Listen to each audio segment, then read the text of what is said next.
So tip number nine. Tip number nine is action. Now, it's been proven in lots of studies that we learn more by doing, by taking action.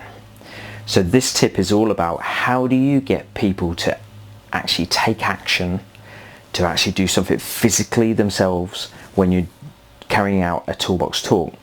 Now, some of them are going to be easy when they're talking about tools. So if we're talking about steel saws or equipment, then we can actually go and experience that equipment along with the toolbox talk. So another key thing in there is that toolbox talks don't have to be carried out in canteens or meeting rooms or offices. They can be actually delivered out on site where this toolbox talk is relevant.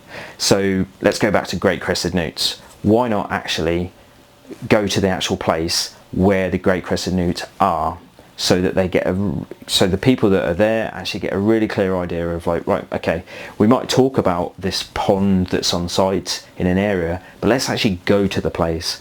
And this is proven when people are taking action when they're learning, is that they will remember that for a lot longer. Now, I want to read out a quote because I think it's really, really good to basically elaborate on this point. So the quote is, "I see and I forget, I hear and I remember, I do and I understand." As I say, it's proven that the actual act of doing something while learning is that you will understand, you will remember for a lot longer. So as we were saying, the toolbox talks don't have to just happen within buildings. They can be actually out on site. And we did talk about getting other people involved in the toolbox talks. So if we're talking about excavators, think about whether the excavator driver can actually show others things that are to do with an excavator toolbox talk actually within the excavator. Maybe some people, including myself, I've probably sat in an excavator a handful of times, and all the buttons and everything else, I don't understand them all.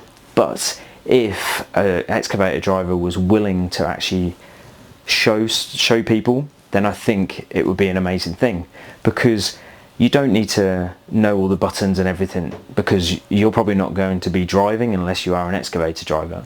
But an understanding and awareness that something new is refreshing and is the very thing that a toolbox talk wants to be. And think about it, some of the major accidents on site are to do with excavators.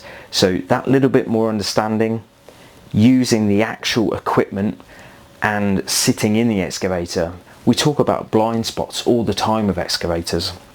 They're there, but we often only see them from being the person outside the excavator. Why not get people into the excavator, sit in the place where the excavator driver is, and actually really understand how limited their view is and where and why we have these zones that people don't walk into. I think there's plenty of examples where this kind of thing would work, but it's one that I really, really encourage people to do. So there we go. Tip number 9 is action. How do you get people in your toolbox talk to actually do something so that the remembering, the learning, the understanding will last a whole lot longer than if they're just sat in a meeting room, an office, a canteen, and being spoken at and just hearing the words.